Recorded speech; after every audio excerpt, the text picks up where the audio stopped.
네, 다시 시작하겠습니다. 네, 제테카스텐을 아마 처음 들어보신 분들이 좀 계실 것 같아요. 이거는 좀 익숙한 용어가 아니라서 아마 처음 들어보신 분들이 계실 것 같은데, 제테카스텐은 이제 메모 상자라는 뜻입니다. 이 화면에 보면 아시다시피, 이 메모를 보관하는 캐비넷, 뭐 아니면 조그만 그 메모 상자, 박스, 뭐 이런 것들인데, 이게 독일어에서 왔고요. 독일의 니콜라스 르만 교수님이 사용했던 지식을 관리하는 방법, 으로 이제 많이 알려져 있습니다. 그 A6 크기의 인덱스 노트 메모, 그 인덱스 노트에 이제 메모를 기록을 하고요. 그 메모와 메모를 연결해서 지식을 발전시켜서 그거를 또 뭐 책이나 논문을 작성하는 이제 방법인데요. 르만 교수님이 한 35권의 책과 아니죠. 한 60권의 책과 350여 편의 이제 논문을 작성해서 굉장히 직접 생산성이 굉장히 높은 분으로 알려져 있는데요. 이게 굉장히 단순해요. 생각해보면 굉장히 단순하지만 사실은 이제 활용하는 데는 조금 더 깊은 생각과 통찰력과 그런 이제 사고력이 필요하다는 부분을 좀 알 수 있습니다. 그래서 이 프로세스는 간단하게 텍스트 읽기, 뭐 책이나 논문 이런 것들을 읽고요. 그 다음에 내용을 요약하고 그래서 요약된 내용을 메모에 기록을 하고요. 그 다음에 이제 메모와 또 메모를 가져와서 그거를 연결을 하고 생각을 발전시켜 나가는 것입니다. 그 니콜라스 르만 교수님 같은 경우는 이제 독일의 필더펠트 대학교 사회학과 교수님이셨고요. 60여 권의 저서와 350여 권의 이제 논문을 발표한 것으로 알려져 있고, 그 다음에 연구비 영원으로 이 모든 것들을 이제 연구비 영원으로 이제 모든 이제 뭐 책을 쓰시고 연구하셨다라고 해서 굉장히 잘 알려져 있습니다. 여기 화면에 보시면은 이제 이 그 노트가 이게 지금 독일어로 써 있어서 저희도 좀 뭐 정확하게 알 수 없는데 어쨌든 이렇게 메모를 하셨다는 거예요. 그래서 이 메모가 약 9만여 개의 메모를 가지고 계셨고 그 9만여 개의 메모로 이 모든 작업들을 하셨다라고 알려져 있습니다. 그 메모 같은 경우는요, 르만 교수님이 사실은 이렇게 쓰시지는 않았지만, 그 여태까지 르만 교수님을 연구하고, 그리고 이제 그 많이 따라했던 분들을 봤을 때, 제가 이제 저의 나름대로 이제 그 메모의 종류를 좀 만들었고요. 저는 이제 하위 그룹하고 중간 다리 상위 그룹, 그 다음에 이제 지식 창고 이렇게 나눠서 메모를 구별하고 있습니다. 그래서 하위 그룹 같은 경우는 임시 메모, 문헌 메모, 연구 보관용 메모로 나누고요. 그다음에 이제 메모를 연결해주는 중간다리 역할을 하는 이제 키워드 메모가 있고, 키워드 메모를 통해서 그 상위 그룹 메모를 만들 수 있는데, 그걸 이제 의견하고 주장이라고 저는 이름을 붙였습니다. 그래서 이 모든 것들이 되어졌을 때 결국 마지막에 저희가 도달해야 되는 목표가 이 두 번째 뇌인데요. 이제 두 번째 뇌는 이제 뒤에서 설명드리겠지만, 제데카스텐을 하는 이제 결정적인 이유는 사실 지식 관리라고 생각을 합니다. 개인적으로는. 물론 이제 다른 목적이 있으신 분들이 있을 수도 있는데요. 그래서 개인적으로는 재테크스텐을 통해서 저는 이제 두 번째 뇌를 구축하는 거를 목표를 삼아서 하고 있고요. 여기 화면에 보시면 지금 재테크스텐 메모를 통해서 어떻게 연결을 하는가에 대한 부분을 간략하게 좀 그림을 갖고 왔는데요.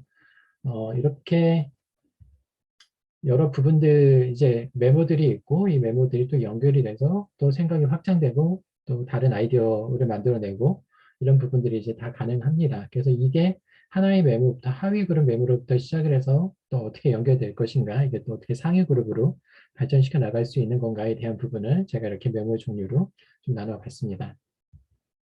그 제데카스텐을 사용해야 되는 이유가 뭐냐면요. 제가 곰곰이 생각해 봤을 때 오랜 기간 동안에 특정 분야를 연구할 수 있다는 굉장히 장점이에요. 그 르만 교수님 같은 경우도 사회학의 분야를 굉장히 오랫동안 연구하셨고요. 그래서 이제 그 사회학 이론이라는 걸 또 주장을 하셨는데, 그래서 저는 이런 것들을 이제 평소에 관심이 있었던 분야를 좀 그 오랫동안 연구할 수 있는데, 그 연구가 단순히 연구한다라는 게 아니라 어떤 이제 메모를 써고 메모를 통해서 또 그런 지식들을 계속 쌓아가고 데이터를 만들고 그런 데이터를 통해서 결과물을 만들어낼 수 있다라고 생각이 들고요. 그리고 제가 직접 해봤을 때 융합 지식을 만들 수 있다라는 부분도 굉장히 저한테는 굉장히 좋았습니다. 그래서 융합 지식이 이제 다양한 분야, 그러니까 저희가 이제 한 분야를 정하지만 또 다양한 분야가 있잖아요. 그래서 요즘엔 또 분야 간에 또 뛰어넘는 또 지식, 또 연결성 이런 부분들이 굉장히 강조가 되기 때문에 융합 지식을 만들 수 있다는 부분도 굉장히 중요한 부분입니다. 그리고 이제 창의적인 생각이 가능한데요. 예전에도 사실은 저는 이제 창의적인 생각을 어떻게 할까에 대한 부분을 고민을 많이 했는데, 결정적으로 사실은 잘 모르겠더라고요. 그래서 이제 그랬는데 이제 재테크스탠을 하면서 이게 창의적인 생각이 충분히 가능하겠다. 그리고 제가 또 직접 해보면서 또 저 나름대로는 창의적인 생각들이 좀 떠오르는 것들이 있더라고요. 그래서 그런 것들을 봤을 때 어쨌든 하나의 생각과 다른 생각이 연결될 때 그런 부분들이 좀 창의적인 생각이 만들어지고 그리고 이제 결정적으로 창의적인 생각으로 끝나는 게 아니라 그 창의적인 생각이 어떤 문제를 해결할 수 있다라는 부분을 저는 또 깨닫게 되었습니다. 그래서 제데카스텐을 사용해야 되는 이유 세 가지에 대해서 좀 말씀을 드렸고요. 이 보드판이 이게 뭐냐면요. 그 탐정 그러니까 이제 경찰에서 이제 범인을 잡을 때 쓰는 어떤 그런 이제 보드판이잖아요. 그래서 누가 죽었고 여기 보시면 이제 어디서 사건이 발생했고 이런 것들을 저희가 뭐 미디어라든지 아니면 드라마라든지 이런 걸 보면서 이런 이제 자주 보셨을 거라고 생각을 해요. 근데 이게 저는 이게 사실은 제테카스텐의 원리랑 똑같다라고 생각이 들고요. 여기 보시면은 어쨌든 뭐 어떻게 했느냐, 뭐 누가 죽었느냐, 어디서 이런 사건이 벌어졌느냐에 대한 부분을 이렇게 선을 이으면서 보여지고 있고 연결을 하고 있어요. 그래서 단발적, 그러니까 하나의 사건이 다른 것과의 어떤 연관성이 있는지 사실은 계속 쫓아가면서 그런 것들이 왜 발생했는가, 누가 했는가, 어떻게 했는가에 대해서 계속 연구하고 그런 것들을 이제 좁혀가면서 범인을 이제 특정하게 되잖아요. 그래서 이 보드판 안에 들어와 있는 거는 이미 메모와 메모가 연결되어 있는 것들, 충분히 연관성이 있다라고 생각되는 것 분명히 이렇게 연결이 되어 있고요. 그 다음에 이 오른쪽에는 아직 연결되지 않은 것들, 분명히 이거랑 연관성이 있을 것 같지만 이게 어디랑 연결될지 아직 분리가 안 된 거죠. 그래서 이런 부분들이 결국 왼쪽에는 연결된 메모와 메모를 통해서 어느 정도 지식이 쌓여져 있는 부분이고요. 오른쪽에 이제 새로운 자료나 또 연관성 있는 자료를 계속 가져와서 붙여서 결국 이렇게 하나의 큰 이제 보드판에 이제 연결된 지식을 만들 수 있는 거라고 생각이 듭니다. 그래서 제데카르스텐에 대해서 조금 이해가 잘 안 되시는 분들은 결국 이 보드판이 조금 더 이해가 쉽게 되실 것 같아서 좀 가져왔고요. 이 보드판을 통해서 결국 법인을 잡아낼 수 있듯이 저희는 이제 어떤 새로운 지식을 찾을 수 있을 거라고 생각이 듭니다. 재테크할텐의 이제 활용 원칙인데요. 이제 사실 중요한 원칙 중에 하나는 저는 제가 했을 때 가장 중요한 원칙은 이제 한 개의 생각에, 그러니까 한 개의 메모에 한 개의 생각을 기록한다라는 부분이에요.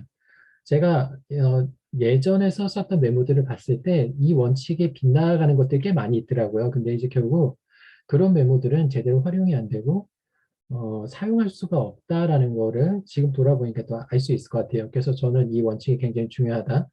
한 개의 생각에, 한 개의 메모에 한 개의 생각만을 기록해야 된다라고 하는데 이거를 어떻게 할 수 있을까라고 했을 때 많은 분들이 얘기하시는 부분이 이 그 제목, 그러니까 파일로 치면 이제 파일의 제목이 되는 거죠. 파일의 제목에 한 개의 생각을 기록하면 되는 거예요. 이제 밑에 메모들이 있고 이제 메모들을 쭉 작성을 했고 그 메모들을 요약하고 정리해서 그 생각을 이 제목에다 적는 거죠. 제가 이따 보여드리겠지만 제가 쭉 정리한 내용들을 보면 그, 그 제목만 대충 보면 이 메모가 무슨 내용이구나.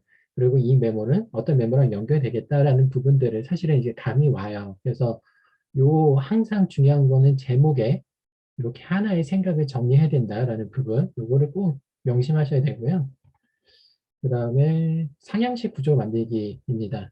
재택할시텐의 가장 큰 특징이라고 생각하는데 상향식이거든요. 그러니까 여기 밑에 보시면 이제 임시 메모, 문헌 메모, 연구 보관용 메모가 가장 밑에 있고요. 이 메모가 키워드를 통해서 의견으로 발전하고 또 의견이 하나의 주장으로 발전하고 그래서 이 주장이 모여서 결국 두 번째 뇌를 만든다라는 이 상향식 구조로 재택할시텐을 사용하셔야 됩니다. 근데 이제 저희가 흔히 하는 건 하향식이거든요. 그 내가 재테크하스텐에 대해서 글을 쓰고 싶다라고 먼저 주제를 정하고 그 주제를 정한 다음에 자료를 찾아서 글을 쓰잖아요.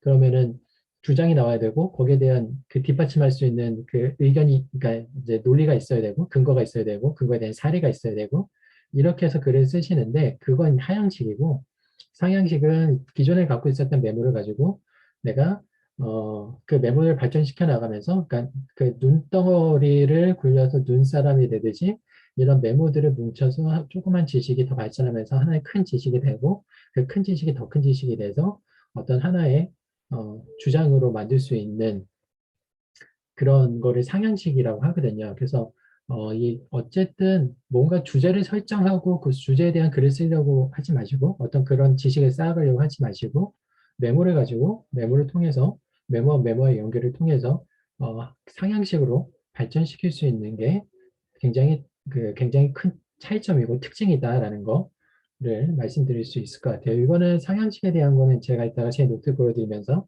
또 설명드리도록 하겠습니다. 그리고 이제 비선형 구조를 만들어야 되는데요. 저희가 폴더 구조는 컴퓨터의 폴더 구조 같은 경우는 상하 구조가 분명하잖아요.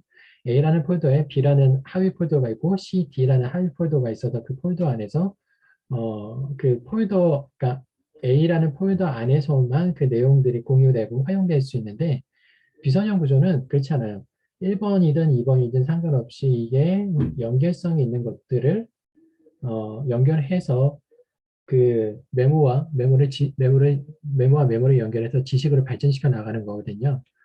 그래서 자유롭게 연결될 수 있다. 메모의 상하의 구분이 없다. 아까 제가 그 앞에서 보여드렸지만 사실은 뭐 주장이나 의견이나 꼭 이게 주장에 꼭 의견이 속하고 뭐 주장에 꼭 어떤 그 연구 보관용 메모가 속해야 된다. 이런 거는 없다라고 보시면 돼요. 연구 보관용 메모와 주장 메모와도 연계될 수 있고 문헌 메모와 의견 메모와도 연계될 수 있고요. 그러니까 자유롭게 어떤 형식에 갇혀져 있는, 그러니까 틀에 갇혀져 있는 게 아니라 자유롭게 메모와 메모를 연결할 수 있는 것을 비선형 구조라고 하는데 그림에서 보시는 것 같이 화살표가 그냥 자유롭게 왔다 갔다 하잖아요.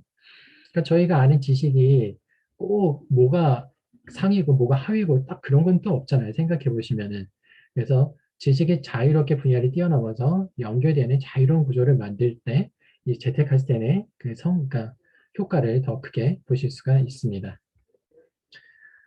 저는 재택카스텐을 하면서 제가 궁극적인 목표는 이제 두 번째 뇌를 만드는 거를 이제 궁극적인 목표로 삼았고요.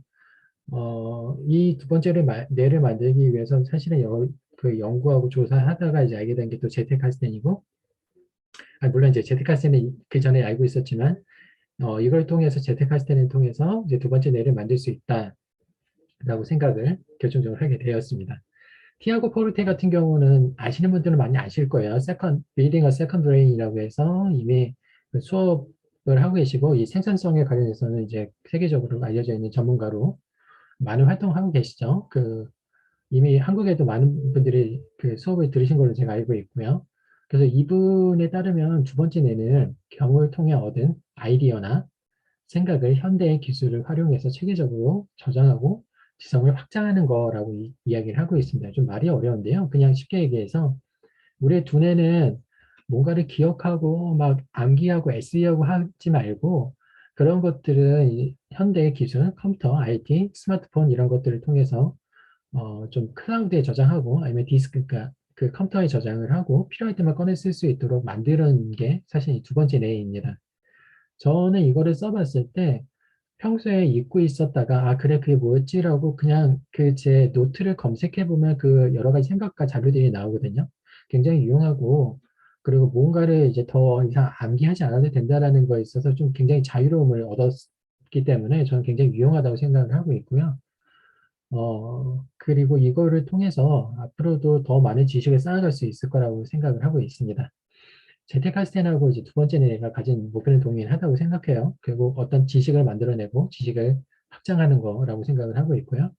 근데 지금 차이점이 있다면 재테크할스텐은 콘텐츠를 만드는 데 특화되어 있습니다. 이제 메모를 하면서 계속 생각할 생각이 이어나가고 뭔가 지식을 만들어내는데 좀 특화되어 있다면 두 번째는 콘텐츠를 보관하는 데 특화되어 있다고 생각을 해요. 제가 이따 뒤에 설명드리겠지만 이제 티아고 포르테가 얘기하는 파라가 있고요. 그 파라도 결국 보면은 어떻게 저장할 것인가, 어떻게 활용할 것인가 약간 좀 더 특화되어 있다라고 생각해요. 물론 이제 그 어떻게 뭐 저장할 것인가 이런 부분도 말씀하시긴 하지만 제가 제 느낌에는 오히려 콘텐츠를 만드는 건 재테크스텐 그리고 보관하는 건 두 번째네 이렇게 조금 더 구별하면 쉬울 것 같다고 생각이 듭니다. 그래서 저는 책에 재테크스텐을 작가라고 좀 비유했고요. 계속 글을 써서 책을 만드는 작가로 비유를 했고 그리고 두 번째 내 같은 경우는 그 책을 보관하는 도서관이라고 표현을 했습니다. 그래서 도서관에 가서 필요한 것들을 꺼내서 보고 읽고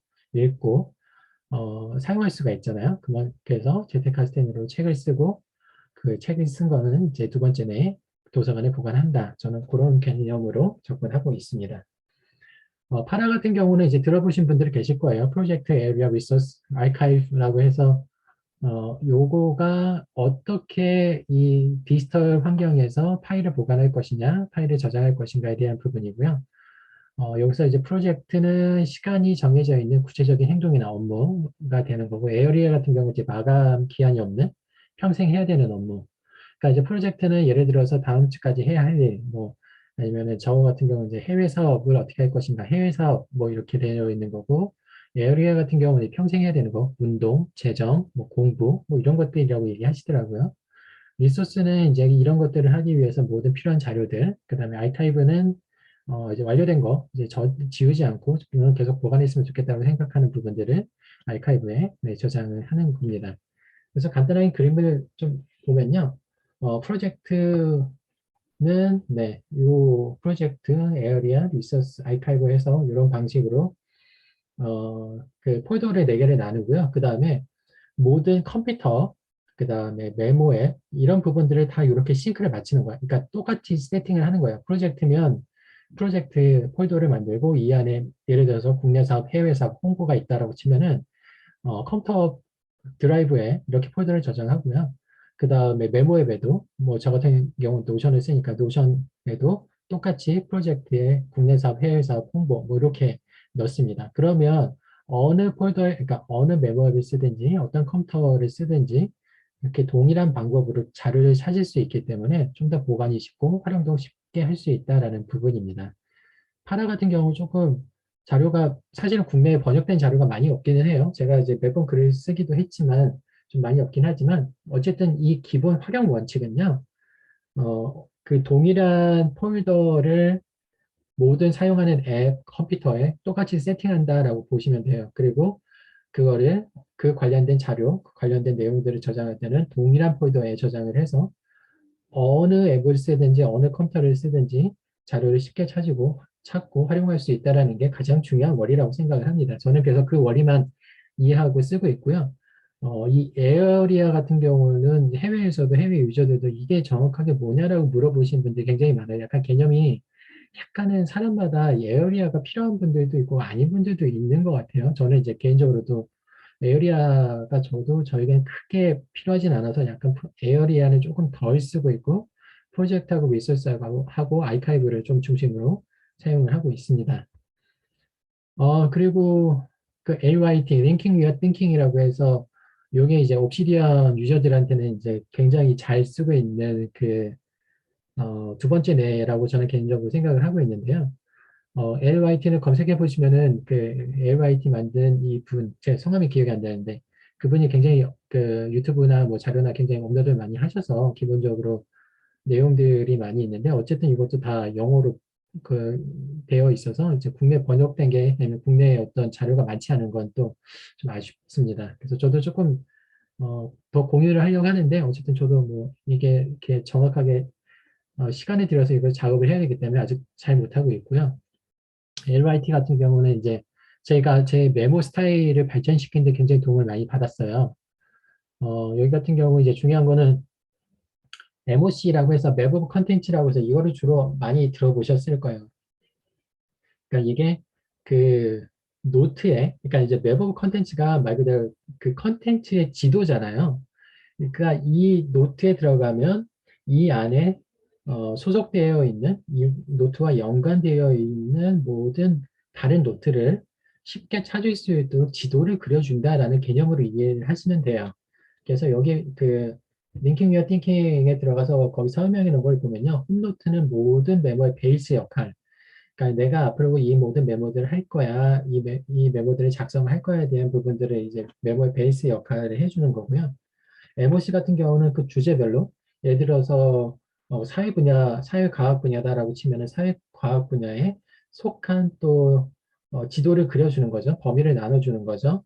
그래서 그 안에 들어가서 내가 어떤 메모를 작성할 것이고 그 어떤 자료들을 관리할 것이고 그런 것들을 지도를 그려주는데 이제 그 텍스트로 그냥 백링크로 그 지도를 그리는 거죠. 그래서 그런 것들을 앞으로 하겠다. 이거 이렇게 관리하고 있다라는 부분들 입니다. 그래서 링킹 유어 띵킹 같은 경우는 저는 이제 처음 들었던 생각이 되게 좋다, 되게 좋은 생각이다, 좋은 관리 방법이다라고 하는 생각을 했는데요. 이게 초보자들한테는 접근하기 좀 쉽지는 않겠다라는 생각이 들었어요. 저도 개인적으로 좀 접근 방법이 조금 어렵기도 했고요. 누가 예전에 그러셨더라고요. 마치 전교 1등의 노트를 보는 것 같은 느낌이었다라고 말씀하셔서 저도 그 의견에 굉장히 공감하고요. 약간 너무 잘 만들어져 있기 때문에 오히려 접근하기 좀 어렵지 않았나 이런 생각이 듭니다. 그래서 저는 개인적으로 이런 것들을 조금 더 쉽게 접근할 수 있는 방법이 뭐가 없을까라고 생각해서 저는 이제 인덱스를 만드는 걸로 저는 이제 저만의 방법으로 좀 바꿔서 진행을 하고 있습니다. 링킹과 띵킹 같은 경우는 굉장히 좋은 자료이기 때문에 한번 나중에 기회가 있으시면 찾아보시는 것도 좋을 것 같고요. 저도 기회가 있으면 조금 더 분석해서 제가 이미 포스팅을 한번 해놓은 게 있긴 한데 그런 부분도 한번 좀 살펴보시면서 조금 더 내용을 파악해 보시면 좋을 것 같습니다. 제가 시간이 없기 때문에 이걸 많이 설명드릴 수가 없어요. 어쨌든 중요한 개념이고요. 생각의 지도를 만든다라는 중요한 원리가 있어서 제가 좀 설명해 드리고 그 머릿속에서 생각의 지도, 컨텐츠의 지도를 만드는 과정이 재테크하시는 데 있어서 굉장히 중요하다고 생각을 하고 그런 부분에 있어서는 이 LYT, Linking Your Thinking이 굉장히 도움을 많이 받았습니다. 그래서 그런 원리를 이해하셔서 그런 원리로 접근하시면 오히려 좀 더 잘 이해가 되실 것 같다고 좀 생각이 듭니다. 그리고 이제 재택할 때는 이제 워크플로우가 굉장히 저는 중요하다고 보는데요. 앞에서 제가 잠깐 말씀드렸지만은 짧게 설명드렸지만 텍스트를 읽고 내용을 요약하고 메모를 작성을 하고 작성한 메모를 갖고 지식으로 발전시킨다에 대한 부분인데 이게 사실은 이 코드에 해당하는 부분입니다. 이 코드 같은 경우는 보시면 그림에 캡처, 오가나이즈, 디스틸, 익스프레스라고 되어 있고요. 캡처 같은 경우 이제 노트를 작성하는 거, 그다음 오가나이즈는 이제 뭔가를 노트를 조직하는 거에 대한 부분인데 이거 같은 경우는 저는 이제 인덱스 만들기로 하고 있고 디스틸 같은 경우는 이제 메모를 응축하는 겁니다. 기존에 갖고 있었던 모든 메모들을 연결을 해서 그 연결된 메모를 하나의 어떤 또 생각으로 응축한 더 깊은 통찰력 있는 생각으로 이제 응축하는 거고요. 마지막 익스프레스는 그런 생각들을 글로 쓰는 겁니다. 제가 해보니까요, 그러니까 글로 작성하지 않는 지식은 글로 작성하지 않는 나의 생각은 사라지게 되어 있더라고요. 1년 전에 무슨 생각하셨는지 사실은 아직 알 수가 없잖아요, 저희가. 그래서 그런 것들을 글로 써놔야 내가 1년 전에 이런 생각을 했었고 그때는 이 생각이 되게 좋았다 아니면 이 생각은 되게 짧았다 아니면 이 생각을 좀 더 보완하면 좋은 아이디어가 되겠다 이런 부분들이 되기 때문에 반드시 글로 써서 어딘가에 보관해야 된다라는 거 저는 이게 굉장히 중요하다고 생각합니다. 그래서 이 일기 같은 경우는 이 코드, 워크플로우 이 코드의 방법으로 진행을 할 거고요. 노트를 작성하고 그 노트를 작성한 거를 인덱스에 보관하고 인덱스에 보관된 메모들을 응축을 해서 아까 제가 얘기했던 의견 메모, 주장 메모를 만들 거고요. 그리고 그렇게 만들어 놓은 그 내용은 글로 작성을 해서 나의 지식으로 확고히 구축하고 습득하는 것으로 저는 이제 일기를 진행할 계획입니다. 그 워크플로우 같은 경우는 제가 누누이 얘기했던 두이 10진 분류표 또는 한국 10진 분류표로 인덱스를 만드는데요. 제가 이렇게 만든 이유는 뭐냐면 아까 LYT 말씀드렸는데 그거는 이미 만들어 놓여져 있는 어떤 그런 내용을 그러니까 그 뭐죠? 웹업 컨텐츠를 그 지도를 들어가서 작성한다는 게 사실 쉽지는 않은 것 같아요. 저도 그거를 따라해 보려고 했지만 저도 실패했거든요. 그래서 차라리 그렇게 하지 말고 좀 더 쉽게 접근하자. 그거를 만들어서 활용하는 원리가 굉장히 좋기 때문에 그 비슷한 방법을 두인 십진 분류표하고 한국 십진 분류표로 저는 이제 선택을 했고요. 이게 뭐냐면 도서관에 가시면 도서관 대출번호 있잖아요. 뭐 100번, 200번, 그러니까 원래 0번부터 900번까지 있거든요. 그래서 뭐 100번, 뭐 189번, 뭐 370번, 뭐 이렇게 그 번호를 찾아가서 도서관에서 책을 빌리게 되어 있잖아요. 그 분류하는 방법이 두이십진 분류법입니다. 근데 이제 그게 한국 스타일로도 바꿔놓은 게 한국 십진 분류표인데요. 두이십진 분류표, 십진 분류표 같은 경우는 이제 대학 도서관에서는 이 방법을 씁니다. 대학 도서관, 그러니까 똑같은 책이어도 대학 도서관에서 검색했을 때 번호가 다르고요. 일반 도서관, 저희 뭐 서울 도서관, 뭐 인천 도서관 이런 도서관, 시립 도서관에 가서 보시면 번호가 다릅니다. 그래서 저는 주로 이제 도서관에서 책을 많이 빌려서 이 메모를 하기 때문에 한국 시민 분류표를 기준으로 작성을 하고 있습니다. 뭐 도서관, 그러니까 대학 도서관에 주로 사용하시는 분은 두이 십진 분리표로 하시는 게 좋고요. 일반 시립 도서관이라든지 이런 데서 사용하시는 책을 빌려서 보시는 분들은 네, 한국 십진 분리표로 사용하시는 게 좋습니다. 그래서 저는 아까 코드를 말씀드렸는데 코드는 사실은 캡처가 먼저잖아요. 노트 작성이 먼저잖아요. 근데 약간 저는 조금 수준을 바꿔서 인덱스를 먼저 만들고 있고요. 인덱스를 만들어서 그 안에 노트를 작성해서 보관하는 방법으로 하고 있습니다. 이게 약간의 차이가 있는데 저는 개인적으로 인덱스를 먼저 만드는 게 편하더라고요. 왜냐하면 인덱스를 만들어 보시면 아시겠지만 제가 관심 없는 분야가 되게 많아요. 예를 들어서 800번대가, 아니, 그 정확하게 지금 생각인데, 과학 분야 같은 경우 저는 과학에 대한 관련된 책을 많이 안 읽기 때문에 사실은 그쪽으로 메모가 갈 일이 별로 없거든요. 그럼 결정적으로 제가 관심이 있어 하는 분야가 뭔지를 사실은 좀 더 쉽게 파악하실 수가 있어요. 저 같은 경우는 제가 해보니까, 재택할 때 때문에 이제 문학에 대한 메모가 좀 많고요. 그 다음에 이제 사회과학에 대한 부분이 좀 많습니다. 제가 이제 하는 일과 좀 관련이 있으니까요. 그런 부분들의 메모가 많아지고 다른 부분들의 메모는 조금 적어지는 걸 볼 수 있기 때문에 약간 이 십진 분류표를 통해서 인덱스를 만들면 내가 앞으로 어떤 거를 조금 더 연구를 깊게 하겠다. 어떤 부분이 내가 평소에 더 관심이 많았구나 이런 부분들을 알 수 있기 때문에 저는 이 인덱스 만드는 작업을 먼저 하고요. 거기에 따라서 뭐 임시 메모, 문헌 메모, 연구 메모를 작성을 해서 인덱스에 보관을 하고 그리고 이제 키워드를 활용해서 저는 응축을 합니다. 메모에 응축을 합니다. 이따 보여드릴게요. 그리고 이제 응축된 메모를 활용해서 의견 메모, 주장 메모를 만들어서 또 글을 써서 저의 지식으로, 나만의 지식으로 습득할 수 있도록 계속 진행을 할 계획입니다. 이제 노트 테이킹에 대한 부분인데요. 여기까지 혹시 조금 이제 앞으로 옵시디언을 보면서 할 건데, 여기까지 혹시 질문 있으실까요? 질문 있으시면은 메모창에 올려주시면은, 채팅창에 올려주시면 제가 답변하도록 하겠습니다. 네, 이제 뭐,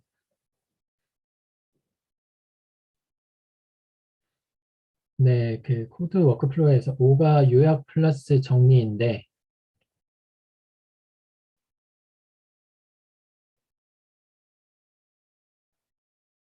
예, 인덱스에 대한 설명은 제가 뭐죠? 제 옵시디언 노트를 보면서 조금 더 설명드릴게요. 네, 저거는 말로 설명하기 조금 어려운 부분이 있어서 제가 간단하게 프로세스만 간단하게 설명드린 거예요. 제가 이제 준비한 파워포인트 PPT보다는 이제 메모 제 옵시디언 노트를 보면서 조금 진행하는 게 조금 더 좋을 것 같습니다. 그래서 좀 빨리 진행을 했고요. 그래서 이제 본격적으로 이제 기본적인 개념에 대한 부분을 좀 짧게 좀 설명을 드렸고요. 사실은 재택할생이 그렇게 어려운 게 아니기 때문에 개념적으로 이해하는 건 어렵지 않으실 거라고 생각이 들어요. 그래서 실질적으로 노트를 어떻게 작성할 건가를 조금 보면서 그런 부분들을 조금 더 자세하게 한번 더 설명드릴 거니까 네, 노트를 보시면서 하시면 좋을 것 같습니다. 그래서 이 노트에 대한 부분들을 네, 제가 이제 옵시디언 으로 보면서 좀 설명드리도록 할게요.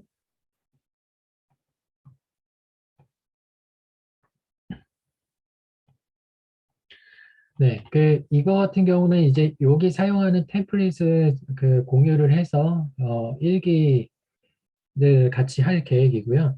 이거는 일단 제 공유 드라이브를 그 구글 드라이브를 공유해 드리면 거기에 있으니까 다운 받으시면 됩니다. 제가 기존에 작성했었던 메모도 넣어놨으니까 보시면서 좀 참고하시면 좋을 것 같고요. 인덱스에 대한 부분은 조금 먼저 이제 얘기가 나왔으니까 좀 설명을 드리면 제가 아까 인덱스를 좀 먼저 만든다고 설명을 드렸잖아요. 근데 저는 인덱스는 웹 오브 컨텐츠의 개념하고 좀 비슷해요. 아까 얘기하신 요약 플러스 정리라고 하기보다는 어디다 보관할 것인지, 어떻게 구성할 것인지, 여기에 뭐가 들어갈 건지에 대한 약간 보관 역할 정도입니다. 그러니까 그게 기능이 많지는 않고 내가 여기에 보관하겠다, 내가 여기에 작성하겠다, 라는 정도라고 생각하시면 돼요. 그래서 여기 같은 경우는 제가 아까 두인 십진 분류표하고 한국 십진 분류표에 대해서 말씀을 드렸는데 이게 십진 분류표입니다. 그래서 이거는 이제 도서관에 가시면 이 순서대로 책이 정리가 되어 있어요. 그래서 철학 같은 경우도 들어가서 보면 110번대가 형인상학, 120번대가 인식론, 뭐 철학의 책의 경학, 아시아 사회 논리 심리 뭐 윤리학 이렇게 되어 있거든요. 사회과학 같은 경우도 통계, 경제, 사회, 뭐 정치, 행정, 법학, 교육, 풍속, 국방 뭐 이런 걸로 되어 있습니다. 그래서 이것들을 제가 말씀드리는 이유는 아까 설명드렸듯이 인덱스의 부분에서 예를 들어서 사회과학이라고 하면 제가 주로 관심 있고 제가 주로 어, 그 많이 읽는 책의 분야가 있잖아요. 예를 들어서 저는 이제 그 저 같은 경우는 이제 그 NGO에서 일을 하니까 그런 빈곤에 대한 문제, 사회에 대한 문제 이런 부분들의 책을 많이 읽게 돼요. 그러면은 여기 보시면은 사회학 문제 여기에 대한 책이 데이터가 많아지겠죠.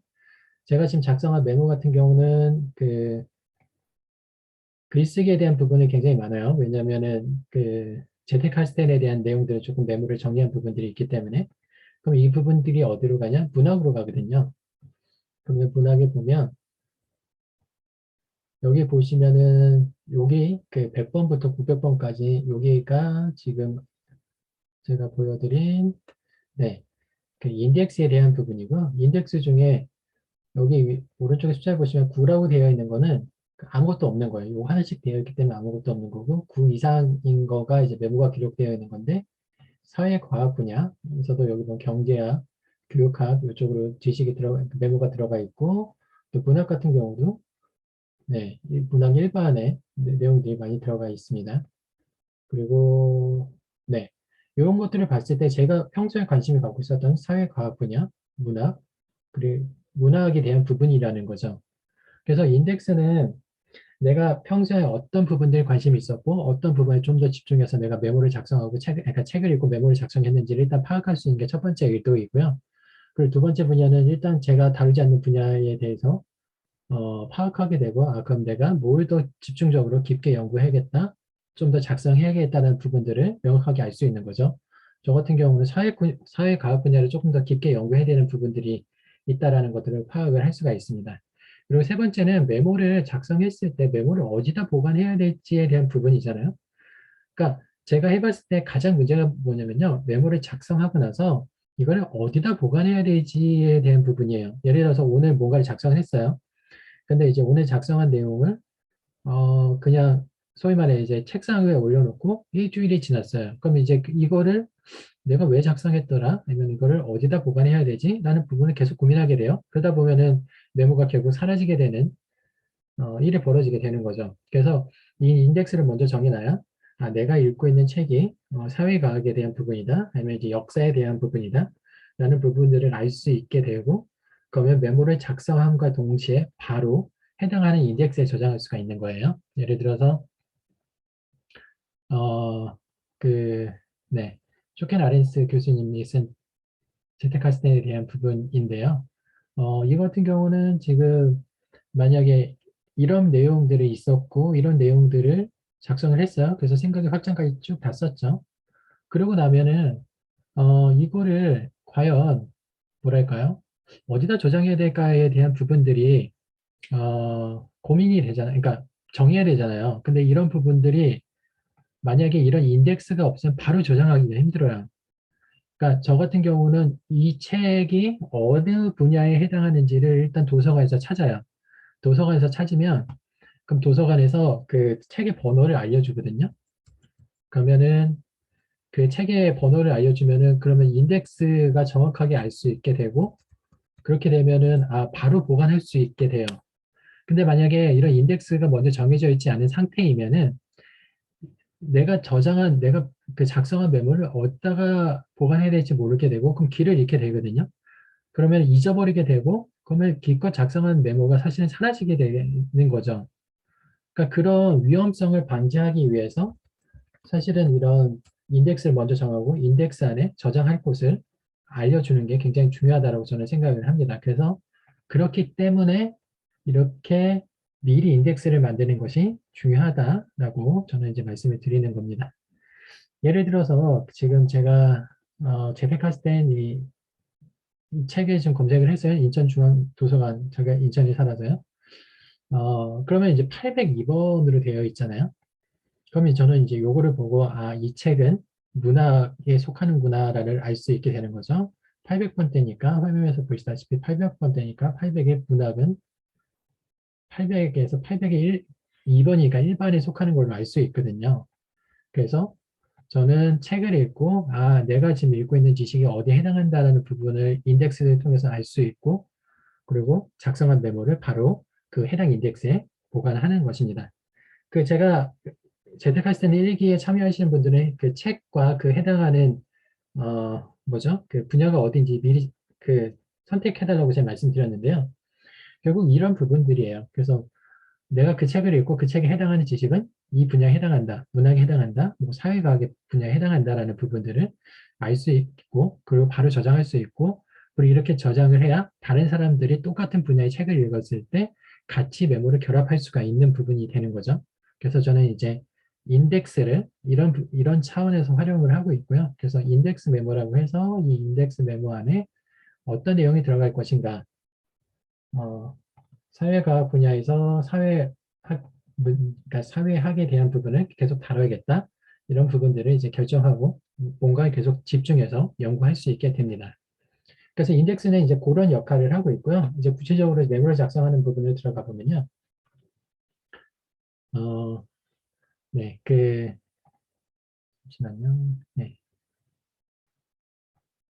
이거 같은 경우는 이제 알리아스 같은 경우는 이런 이제 메타데이터라고 얘기해서 여기 이제 메타데이터 보이시죠? 메타데이터에서 이게 알리아스 같은 경우고 이 전체 이 메모의 핵심 키워드를 여기다 적는 거예요. 그래서 그 글쓰기에 대한 부분을 제가 썼기 때문에 알리아스는 이제 글쓰기로 썼고요. 이제 해당하는 태그는 이 메모가 해당하는 메모의 종류가 뭔지, 연구 보관용 메모, 그 다음에 출처가 뭔지, 그러니까 이제 소스가 뭔지, 이거는 이제 책에서 왔고요.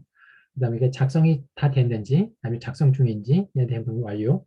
그리고 이거 같은 경우는 이제 앞으로 이제 메모를 공유해야 되기 때문에 누가 작성했는지를 알아야 되잖아요. 그래서 제 이름을 썼습니다. 출처 같은 경우는 이제 어떤 내용인지, 어떤 메모인지에 대한 부분이고요. 출처는 책이고, 저자는 저자 이름도 작성을 했습니다. 여기 같은 경우 B하고 W 같은 경우는 제가 그냥 조금 구별을 쉽게 만들어 놓은 건데요. 이거를 사용하셔도 되고 사용 안 하셔도 돼요. 저는 그냥 이게 편해서 쓰고 있는데 B 같은 경우는 책에 대한 이제 메모라는 뜻이고 W는 라이터, 작가에 대한 메모라는 뜻이고요. P 같은 경우는 이제 퍼머넌트 노트라고 해서 연구 보관용 메모라는 뜻이에요. 그래서 여기 보시면 다 P로 되어 있잖아요. 여기 같은 경우 O는 오피니언이고 이런 부분인데 이거는 이제 제가 조금 더 쉽게 정리하기 위해서 이렇게 만들어 놓은 거고 이렇게 하면 약간 가독성이 떨어진다는 단점은 있어요. 근데 뭐 이거는 이모지라든지 이런 부분들 바꿔서 사용할 수 있기 때문에 뭐 그렇게 편하신 대로 만드시면 될 것 같습니다. 그리고 이제 거기에 대한 인용구를 쓰는 거죠. 이제 115쪽에 이런 내용이 있다라는 부분이고요. 그리고 여기까지는 이제 저자의 생각이에요. 여기까지는 저자의 책과 저자가 누군지에 대한 부분을 작성을 한 거고, 그리고 중요한 거는 이제 생각의 연결고리서부터는 이제 저의 생각과 저의 아이디어와 나의 언어로 이거를 어떻게 이해했는가를 표현하는 것입니다. 그래서 연구 보관용 메모를 조금 그 중심으로 이제 거의 다 작성을 했고요. 분야 같은 경우는 아까 말씀드렸듯이 이 책이 어디에 속했는가? 이 책이 어디에 어느 분야에 속한가를 바로 보여주는 거죠. 옵시디언의 장점이요. 이렇게 슬러시를 하면 바로 태그 구조를 만들어줘요. 여기 보면은 지금 800 문학에 801반에 802의 글쓰기잖아요. 그래서 요게 지금 이렇게 바로 만들어지는 겁니다. 예를 들어서 요거를 조금 더 모르시는 분들이 있을 수 있으니 글쓰기라고 되어 있는데 여기서 하위 트리라고 해보면요. 바로 여기 하위 트리가 바로 만들어집니다. 그렇게 해서 이건 이제 옵시디언에서 굉장히 장점이라고 생각하는데 바로 트리 구조를 만들 수 있어서 이런 분야를 설정하고 분야에 대해서 정리하는데 되게 간단하고 쉽게 만들 수가 있어요. 그럼 여기서도 글쓰기가 예를 들어서 장문법으로 만들 수 있고 또 글쓰기에서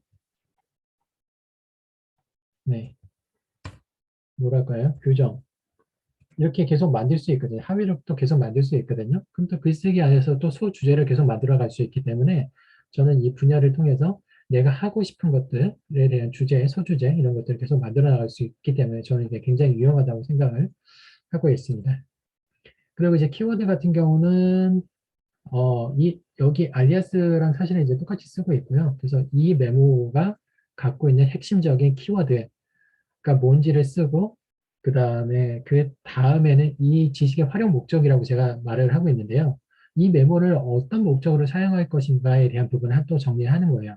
왜냐하면 나중에 이 메모를 봤을 때 내가 이 메모를 왜 작성했었더라? 내가 이 메모를 어디에 쓰려고 했더라?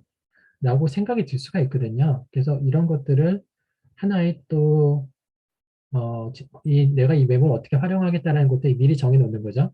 그래서 이 메모와 또 관련 있는 메모를 또 연결할 수 있기 때문에 이렇게 사용을 하고 있고, 또한 이거는 육하 원칙에 의해서 정리하고 있습니다. 육하 원칙을 정리하는 이유는요, 메모의 활용 목적이 약간 뜬구름 잡기라는 생각이 들기 때문에 좀 더 구체적으로 내가 이거를 육하 원칙 하에서 언제 누가 어디서 무엇을 왜 하였는가, 이거를 조금 더 구체적으로 정리하면 나중에 메모 활용이 더 잘 될 거라고 생각을 하고 있기 때문에 그렇게 정리하고 있고요. 그래서 또 특이 구조를 한 번 더 만들어줍니다. 그러면 이제 이거는 이제 그 오른쪽에서 보시면은 이거는 이제 그 인덱스에 대한 부분이잖아요. 근데 키워드에 대한 부분은 또 따로 정리가 되는데요. 키워드 같은 경우도 이렇게 제가 육하 원칙으로 정리하고 있는데 무엇을 왜 어떻게 했는가가 이제 핵심이고요. 기타 정보 같은 경우는 뭐 언제 누가 왜 아니 언제 어디서 그 누가 했는가에 대한 부분이고, 그리고 여기에 대한 부분들이 조금 계속 정리돼서 생각이 발전하면 뭐 글쓰기 시스템이 필요한 이유, 글쓰기가 중요한 이유, 뭐 이런 것들을 발전할 수 있겠죠. 그래서 결국 두 번째 뇌까지 갈 수 있도록 만드는 게 이 계획이기 때문에 이 내용들이 다 합쳐져서 사실 두 번째 뇌가 되는 거거든요.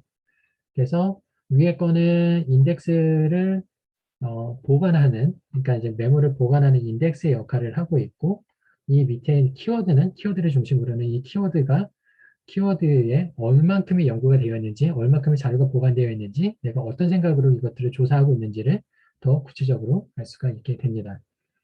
키워드는 이제 다음 주에 조금 더 자세하게 설명을 드릴 거고요. 키워드를 조금 감을 잡으시기가 좀 어려우실 수 있기 때문에 이걸 좀 다 설명드리기는 어렵지만, 키워드를 잘 만드시면은 메모를 조금 더 쉽게 연결하고 발전시킬 수 있는데요. 제가 좀 간단하게 좀 정리해서 보여드리면, 키워드 같은 거 이렇게 정리하고 있어요. 키워드 글쓰기의 본질은 뭔지, 그럼 이제 관련된 메모들이 이렇게 나오죠. 그리고 생산적인 활동, 그리고 왜 메모가 중요하냐, 이런 부분들이 나중에 또 보면요, 연관성이 있기 때문에 하나로 합칠 수가 있거든요.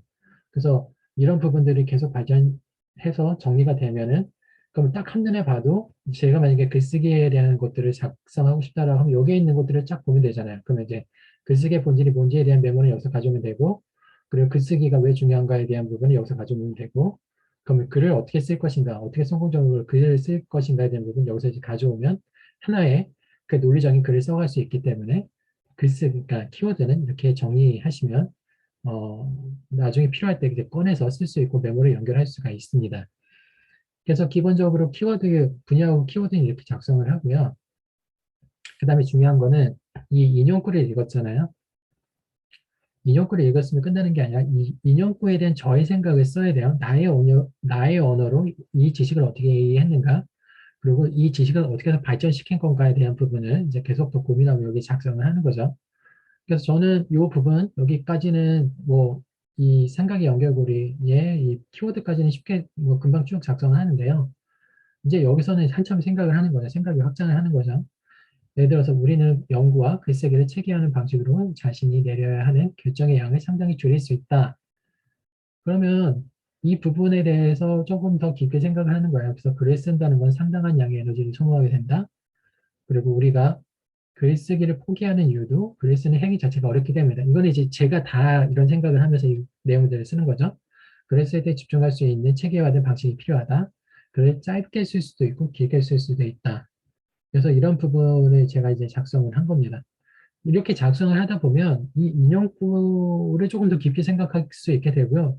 이 저자가 말하고 싶어 하는 것이 무엇인가가 조금 더 알 수 있게 돼요. 그러니까 생각을 더 깊게 하는 거죠. 책을 한 번 읽고 지나가는 게 아니라 이 저자의 의도가 뭔지, 왜 이런 글을 썼는지에 대한 부분을 조금 더 깊게 생각할 수 있게 되는 과정인 거죠. 그래서 이 메모를 하나를 작성하는데 뭐 짧게는 10분 정도 걸릴 수가 있고 좀 길게는 한 2, 30분도 걸릴 수 있을 것 같아요. 조금 더 깊이 생각하고 또 이 메모 하나만 갖고 또 깊게 판다면 또 여러 가지 더 좋은 아이디어와 통찰력이 나오겠죠. 그래서 이렇게 쓴 내용은 사실은 제가 저의 생각으로 쓴 거기 때문에 온전히 저의 지식이 되는 거예요. 그래서 여기에 대한 부분이 이 인용구에 대한 부분이 저의 생각으로 이제 확장이 된 거죠. 이 확장된 거는 나중에 오피니언 의견으로 가면 이게 또 빛을 발하게 돼요. 생각이 더 발전하게 되고 더 깊어지고 통찰력이 더 많아지게 되는 거죠. 그렇게 하다 보면은 저는 이제 물론 이제 좀 짧게 쓰고 있긴 한데 이게 또 여기로 오면 또 이렇게 또 계속 생각이 이어가거든요. 그렇기 때문에 이렇게 계속 또 이어가기 때문에 생각을 계속 발전시키는데 굉장히 도움을 많이 되고 있습니다. 그래서 요거를 바탕으로 아까 보여드린 네, 이런 부분들을 바탕으로 또다시 네, 이렇게 내용들을 또 계속 확장해서 생각을 하기 때문에 그 단순히 이 인용구가 하나의 생각으로 끝나는 것이 아니라 계속 지속적으로 그 생각을 계속 발전시켜 나가기 때문에 이 분야에 대해서 좀 더 잘 알 수 있게 된다라고 네, 생각을 하고 있습니다. 그리고 이제 관련된 분야, 이제 관련되어 있는 메모, 혹시 다른 메모들이 연결할 것들이 있으면 이렇게 연결하면 되고요. 여기 쭉쭉쭉 연결을 하면 아까 보여드린 것처럼 이렇게 한 분야의 메모들을 또 가져와서 또 생각을 발전시켜 나가게 되는 겁니다. 그래서 이 모든 과정이 마쳤으면 이제 마지막으로 해야 될 작업은 이제 한 줄로 요약을 하는 거예요. 꼭 한 줄일 필요는 없는데 뭐 두 문장, 세 문장 정도 돼도 상관은 없는데 어쨌든 이렇게 이제 요약을 하는 거죠. 결국 요 내용들을 쭉 다 살펴봤을 때 저자의 의견과 생각과 그리고 나의 생각을 합쳐서 한마디로 요약하는 거죠. 글쓰기 시스템이 글쓰기의 부담을 줄여줄 수 있다라는 게 저의 결론이에요. 사실 뭐 저의 결론이기도 하고 저의 생각이기도 하고 이게 아까 보여드렸듯이 한 메모에 한 가지 생각이 되는 거예요. 그래서 여기 왼쪽에 보시면 글쓰기 시스템이 글쓰기 부담을 줄여줄 수 있다. 글쓰기는 더 좋은 세상을 만든다. 그럼 이것만 봐도 이 두 가지 메모가 연결이 될 수가 있잖아요. 그러니까 이렇게 생각을 그러니까 정리해 나오면 이 그냥 단순히 제목만 봐도 대충 필요한 것들을 찾아낼 수가 있어요. 그럼 이제 글쓰기와 관련된 거는 비판적 사고는 글쓰기로부터 시작된다. 그럼 이제 요거하고 요 두 개를 합치면 또 뭔가 메모가 나오겠죠? 뭔가 또 다른 생각이 나오겠죠? 그리고 뭐 메모를 통해서 자료가 추출된 사람은 주제와 관심사에 집중할 수 있다. 그럼 요거와 또 글쓰기와 또 가져올 수도 있고. 그래서 요 저는 이 메모를 다 읽기보다는 사실은 제목을 먼저 보거든요. 그럼 제목을 봐서 제가 필요한 것들이 뭔가를 어, 싫어하는 것들을 이제 뽑아서 또 연결할 수도 있고 필요한 것들을 또 사용할 수도 있습니다. 그래서 이 글쓰기, 그러니까 이 그 제목을 적는 게 가장 핵심적인 이 메모의 가장 핵심이라고 생각하고요. 결국 이거를 통해서 앞으로 어떤 메모를 작성하든지 연결할 수도 있고 활용할 수도 있고 내가 필요한 자료를 빨리 찾을 수도 있다라고 네, 말씀드릴 수 있을 것 같아요. 그래서 이렇게 작성을 했잖아요. 그럼 이제 끝난 거잖아요.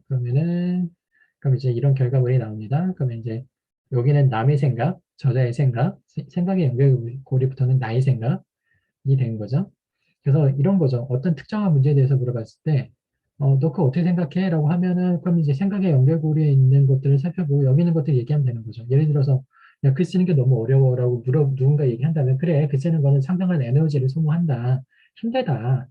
하지만, 글쓰기 시스템이 있으면, 글쓰기를 좀 더 쉽게 할 수 있다라고 저는 대답할 수 있을 것 같아요. 왜냐하면 제가 이미 그 생각을 한번 했었고, 그 생각이 이미 정리가 되어 있으니까 이 메모만 보면은 그런 답변을 할 수가 있는 거죠.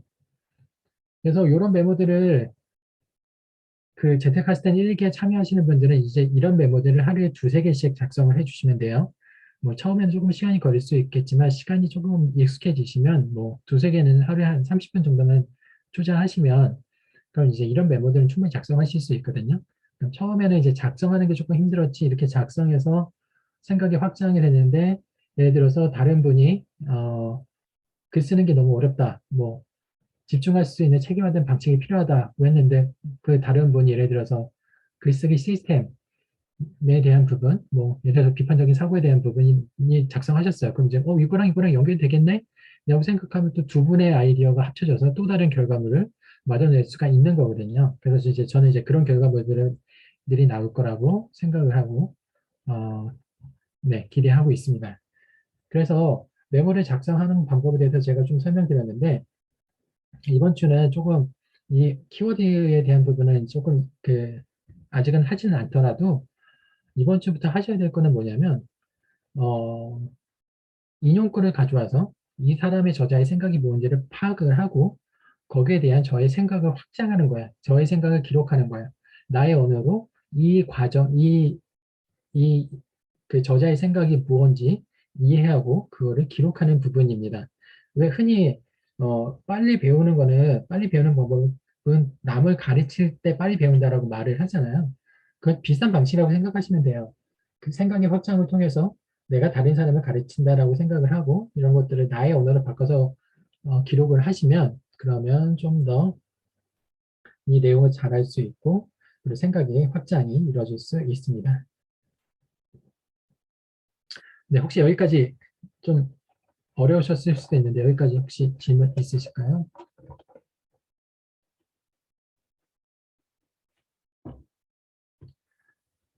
없으시면 네, 없으신 걸로 알고 네, 네, 어렵습니다. 조금 어렵게 되긴 하겠죠. 네. 그래서 근데 이제 지금 설명드린 게 약간 어려우실 수 있는데 그 노트 연결 사례에 대해서 좀 설명을 드릴게요. 그러니까 제가 실질적으로 지금 이제 말씀드릴 건데 공유 태그나 알리아스는 네, 이따가 또 설명드릴 거니까 네, 이따 알려드릴게요. 어, 노트 연결 사례 제가 직접 해본 건데요. 과학하고 르네상스하고 절대왕정에 대한 부분인데 혹시 이 세 가지에 연결점이 뭐가 있다고 생각하세요? 그냥 알고 있는 지식을 최대한 활용을 해서 한번 생각해 보세요. 과학, 르네상스, 절대왕정. 이 좀 뭐랄까 좀 비슷한 것도 같고 다른 것도 같고 이 좀 분야가 다른 세 가지를 어떻게 뭐가 연결점이 있을까에 대한 부분을 생각을 해봤을 때 이게 사실은 연결이 뭐가 될 건가에 대한 부분이 좀 안 될 수도 있을 것 같고 뭔가 연결점이 있을 것 같고 이렇게 하잖아요. 근데 이제 이런 부분을 딱 조졌을 때 만약에 여기에 관련된 메모가 없다면 그러면 어, 전혀 관계가 없을 거라고 생각이 들 수도 있을 것 같아요. 근데 저는 제가 메모를 하면서 느꼈던 게 과학하고 르네상스하고 절대왕정하고 관계가 있더라고요. 그래서 저는 이제 깜짝 놀랐어요. 아, 이 세 개가 이렇게 연결될 수 있겠구나에 대한 부분인데 이게 제가 직접 작성한 내용입니다. 제 결론을 말씀드리면 과학은 민주주의 사회를 만드는 데 이바지했다라는 부분이에요. 그러니까 이거는 제 생각이에요. 과학 아래 모든 인간은 평등하다라는 부분인데 네, 음소 버전 부탁드릴게요. 과학 아래 모든 인간은 평등하다라는 부분인데 노트가 뭐냐면요. 절대왕정은 인간의 평등을 인정할 수 없었기 때문에 이는 절대왕정은 의 정당성은 신에게 있었다라는 거예요. 종교적인 의미가 부여된 거죠. 절대왕정이라고 하면 이제 왕인 거죠. 왕이 절대적인 권력을 가질 수 있는 이유가 뭐예요? 뭐그 중에 하나가 이제 종교적인 이유로 중세에는 이제 그런 이제 정치 권력과 이제 종교 권력과 이렇게 하나로 해서 절대왕정의 정당성을 이제 신에게서 부여받았다라고 얘기하는 부분들이 있어요. 근데 중요한 거는 과학은 모두에게 적용되는 자연의 법칙이잖아요. 그러니까 자연의 법칙 아래 인간뿐만 아니라 신도 하나님도 또 동일하게 적용된다라는 부분이에요. 그래서 과학이 평등하다, 과학 아래 모든 사람의 모든 인류는 평등하다라는 부분들을 이제 사람들이 깨닫게 된 거죠. 그래서 과학이 발전할수록 더 평등한 사회가 되어지게 되고 민주주의 사회를 만드는 데 이바지했다라는 거예요. 근데 그 내용을 밑에 또 와서 보면 절대 권력을 가진 왕도, 그러니까 그 예를 들어서 뭐 3층, 그러니까 10층에서 떨어졌다라고 생각을 했을 때 절대 권력을 갖고 있었던 왕이 뭐 떨어지면 아무 뭐 상처 없이 거뜬하게 일어날 수 있는 건 아니잖아요. 똑같이 사람이면 10층에서 떨어지면 죽게 되어 있어요. 그렇죠? 그거는 왕이나 일반 사람들 동일한 거예요. 근데 이 과학이 발전함에 따라서 모든 사람은 다 똑같구나라는 부분들을 이제 알아가게 된 거죠. 그러다 보니까 그럼 저 사람이 왜 우리보다 더 많은 권력을 갖고 있어야 돼? 왜 우리를 다스려야 되는 부분들이 그런 깨달음을 얻게 되고 시민들이 각성할 수 있게 됐고요. 결국 그런 각성은 또 르네상스를 통해서 발전하게 돼요. 종교 지배를 받았던 사람들이 종교의 영향에서 벗어나고 싶어 했고 그래서 그리스 로마 신화의 주목하게 됐고 그리스 로마 문화를 부흥시켰어요. 부흥시키면서 인간의 권위는 높아졌고요. 그러니까 사람은 평등하고 인간의 권위는 높아졌고 종교의 권위는 떨어지게 되는 그런 사건들이 벌어진 거죠. 그러면 과학과 민주주의와 르네상스는 사실은 이렇게 그 시대의 그런 어떤 그 상황을 좀 설명할 수 있게 되었고요. 그래서 과학의 발전이 어쨌든 민주주의를 만드는데 하나의 중요한 역할을 했다. 과학의 발전이 우리 사회, 현대 사회를 이렇게 만들었구나라는 생각으로 발전하게 되어지는 거죠. 그래서 이 르네상스 운동은 네, 여기 지금 보시면은 제가 여기 그 지식 편의점이라는 책에서 가져온 내용인데요. 그래서 이런 내용들이 있었고 여기에 보시면 이렇게 내용들을 적어놨어요. 생각을 확장을 했어요. 그래서 생각이 확장된 내용이 또 이쪽으로 와서 더 깊이 한 번 더 생각해 볼 수 있는 계기가 되는 거죠. 그렇기 때문에 저한테는 전혀 그러니까 관련이 없다고 생각했었던 과학하고 르네상스하고 민주주의가 이렇게 연결되는구나를 알 수 있는 거예요. 과학은 사실은 이과잖아요. 그리고 어, 그 르네상스는 사실 문과잖아요. 근데 이제 이과와 문과가 어떻게 연결될 건가에 대한 부분들이 이렇게 되어지는구나라는 부분들을 이 노트를 하면서 발견하게 된 거죠. 그래서 단순하게 그냥 관련이 없다라고 생각했던 부분이 의외로 또 관련이 있기 때문에 이런 부분들을 직접 노트를 해보면서 작성을 해보면서 이런 부분이 연결될 수 있겠구나. 연결고리가 보여져요. 이거는 진짜 이 메모를 작성해 보시면 충분히 이거는 이제 말로 설명하기 조금 어렵고요. 그 제테카스텐, 그러니까 슈켄 아렌스 교수님의 말에 따르면 직관, 직관으로 알게 되는 부분이거든요. 왜냐하면 제가 이제 과학에 대한 노트를 쭉 정리하다가 이게 절대방정하고도 관련이 있겠다. 과학 아래 모든 사람이 평등하다라는 부분이 절대방정이라는 것으로 이제 확장이 되었고, 그러면서 그런 이제 연결고리를 발견하게 된 거죠. 제가 볼 때 그 니콜라스 루만 교수님도 결국 이런 과정을 통해서 굉장히 탄탄한 이론, 탄탄한 논리를 만드신 게 아닐까 하는 생각이 들었습니다. 그래서 이 작업은 제가 방금 말씀드렸듯이 과학, 르네상스, 민주주의 이런 작업들은요. 제가 1기가 끝날 때쯤이면 참여하신 분들이 이런 연결고리 하나씩 발견할 수 있을 거라고 저는 충분히 생각을 하고 있고, 또 제가 그렇게, 또 유도도 할 거고요. 또 그런 부분들이 분명히 있을 거라고 생각이 들어요. 평소에 관련이 없고 생각이 없었던 부분들도 이렇게 연계되는 부분이 충분히 있을 거라고 저는 생각이 듭니다. 그래서 이런 이런 결과물을 만드실 거라고 생각을 하고, 이 일기를, 네, 활동하려고 하는 겁니다. 그래서 일기는 이제 올려주신 내용들을 제가 아직 살펴보진 않았는데, 네, 실습할 내용, 책을 좀 먼저 이제 선정하셨을 거라고 생각해요. 잠시만요. 제가 7분이 참여하신다고 하셨는데, 보면은 지금, 네, 사회 역사 있고요. 사회과학 분야 있고, 기술과학, 그 다음에 예술 분야인데요. 그리고 이제 매주 하루에 한 두세 개의 메모를 작성을 하면 일주일이면은 14개에서 뭐 많게는 뭐 20개까지도 충분히 하실 수 있을 거라고 생각이 들어요. 그래서 매일 작성한 메모는 이제 구글 드라이브에 공유하고요. 같이 공유해서 그런 것들을 이제 서로 메모들을 같이 공유할 예정이고요. 그 다음에 근데 이제 저는 이제 무임승차는 이제 거부합니다. 그 과제를 제출하지 않은 팀원은 과감하게 이제 공유 드라이브 해제를 할 계획입니다. 그리고 팀원들이 작성한 메모를 살펴보고 그다음에 자기가 작성한 메모와 연결하는 작업들을 할 거예요. 아까 뭐 사회과학하고 예술하고도 사실은 연결될 수 있는 부분이 충분히 있을 거라고 생각을 하기 때문에 그런 부분들을 이제 연결하는 작업들을 할 거고 연결한 한 주간 이제 메모들을 살펴보면서 내가 이거랑 이거랑 연결될 수 있을 것 같다 이렇게 지식이 확장될 수 있을 것 같다는 거를 간단하게 짧게 이제 같이 좀 공유할 거고요.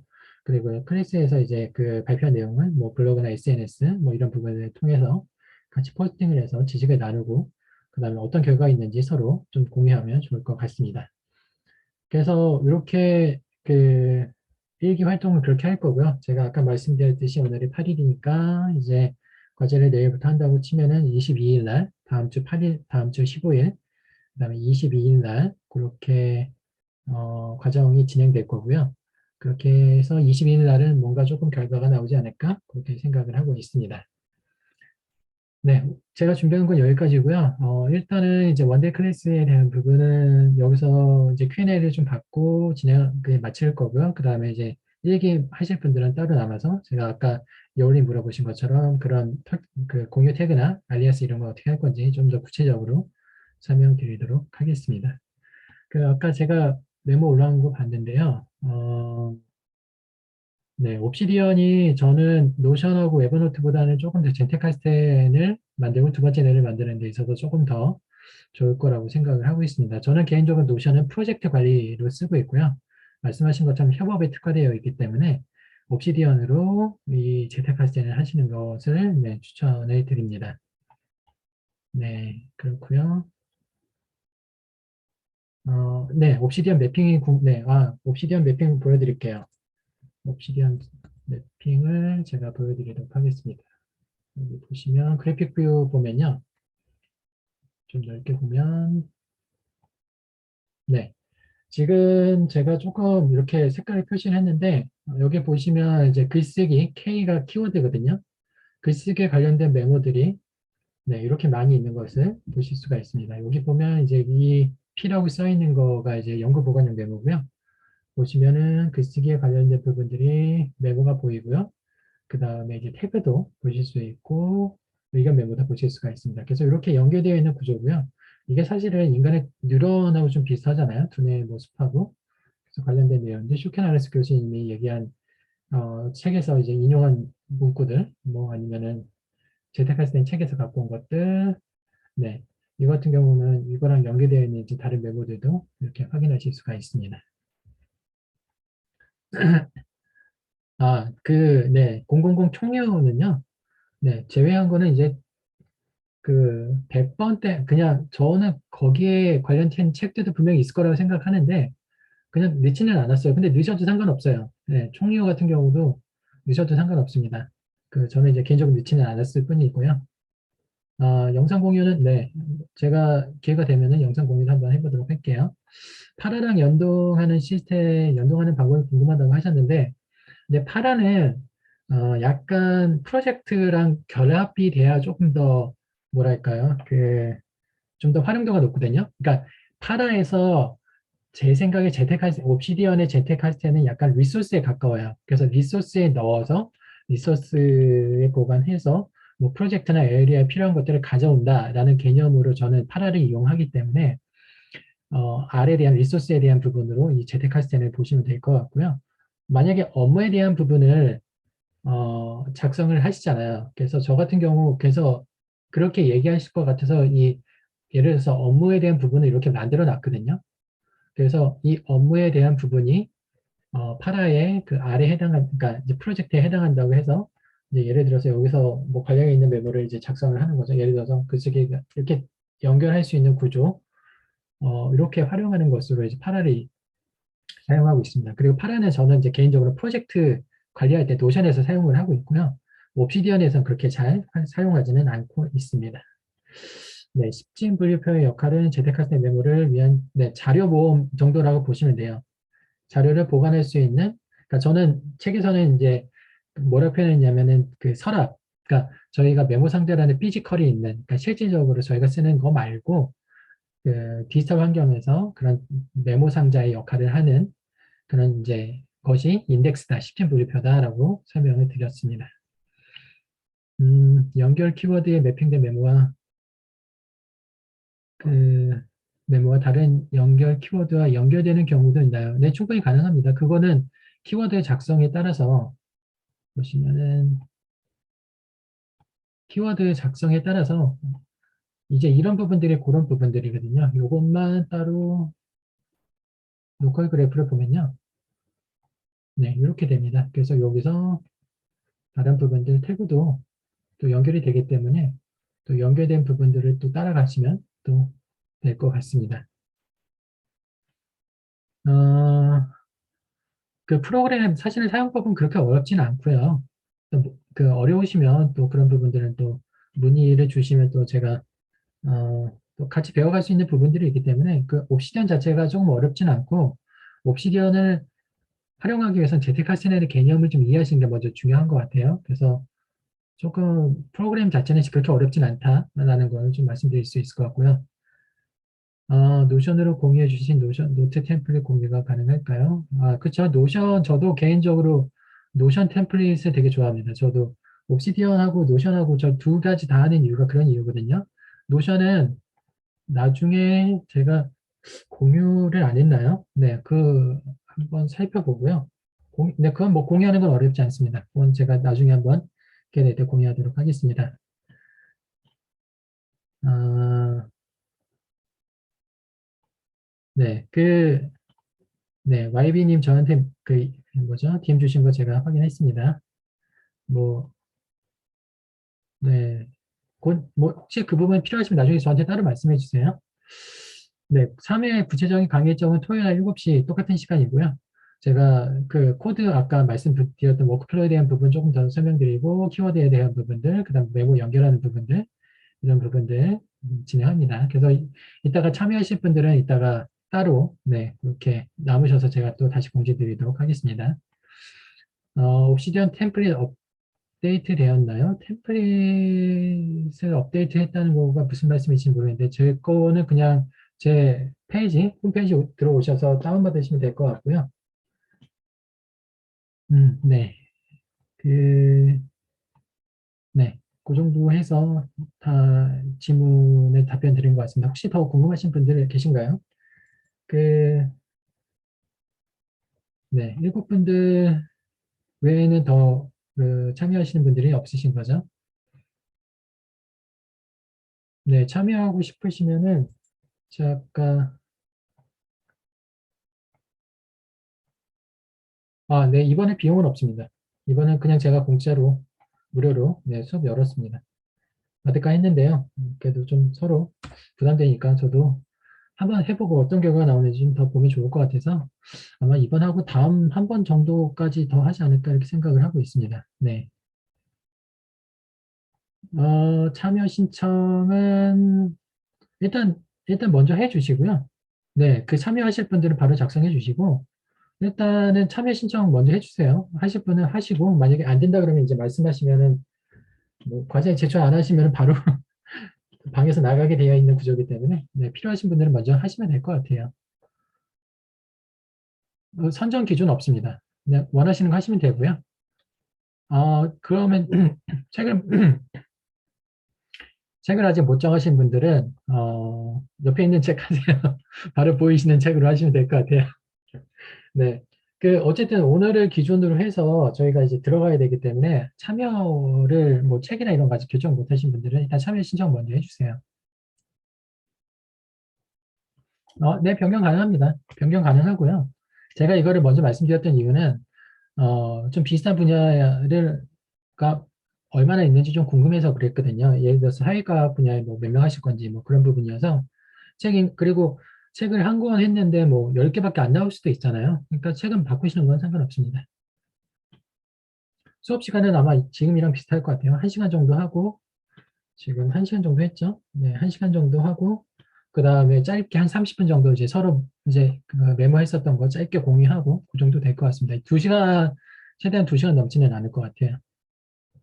네, 책 선정 부담 걱정 안 하셔도 돼요. 뭐 한 번 정하고 끝까지 할 수도 없고 제가 해보니까 책 하나 읽어서 대충 30개에서 70개 정도 메모가 나오더라고요. 그러니까 되게 정말 이렇게 조금 뭐랄까 그러니까 전공 서적 같은 책들은 굉장히 많이 나오고요. 그냥 가볍게 읽는 책들은 한 20개, 뭐 안 나오는 건 뭐 10개도 나오니까 책 걱정하실 필요 없이 그냥 사전 조사라고 보시면 될 것 같아요. 네, 일기 참여에 대한 부분들이 많으신 것 같으신데 그거는 조금 이따 얘기하고요. 혹시 젠텍하실 때 오늘 수업한 거에 대해서 혹시 더 궁금하신 부분들이 있으시면은 네, 없으시면은 이제 나가실 분들은 나가시고 네, 일기로 전환하면 될 것 같습니다. 그 오늘이 아니어도 어쨌든 뭐 저 젠텍하실 땐 뭐죠?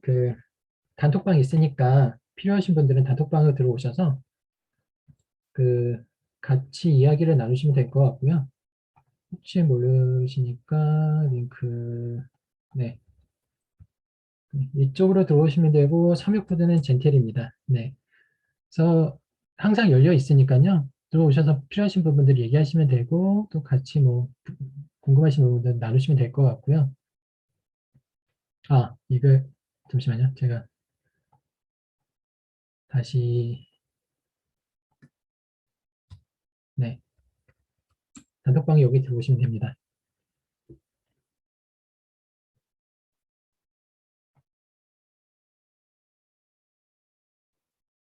그 오늘 수업에 대해서 더 궁금하신 것이 없으시면은 이대로 마치고 제가 원데이 클래스는 뭐 한 달에 한 번, 아니면 두 달에 한 번씩 계속 할 예정이에요. 그러니까 오늘이 아니어도 또 다음에 또 혹시 뭐 궁금하신 부분들이 있으시면은 또 같이 원데이 클래스 할 때 오셔도 될 것 같고요. 또 저기로 네 그 단톡방에 오셔서 또 물어보셔도 될 것 같고요. 예, 많이 신청해 주셨네요. 갑자기 이렇게 많이 신청하셔갖고 네,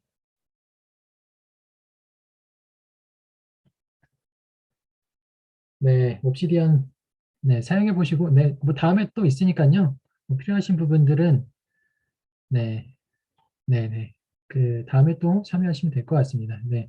그러면 오늘 내용은 여기까지 마치도록 하고요. 나머지 분들은 네, 그 얘기에 참여하시는 것으로 알고 그렇게 그럼 진행하도록 할게요. 네. 키워드는 그건 다음 시간에 진행할 거라서 네, 그거는 일기 분들한테만 네, 설명할 거라서요. 그건 나중에 기회가 되면 또 설명드리도록 하겠습니다.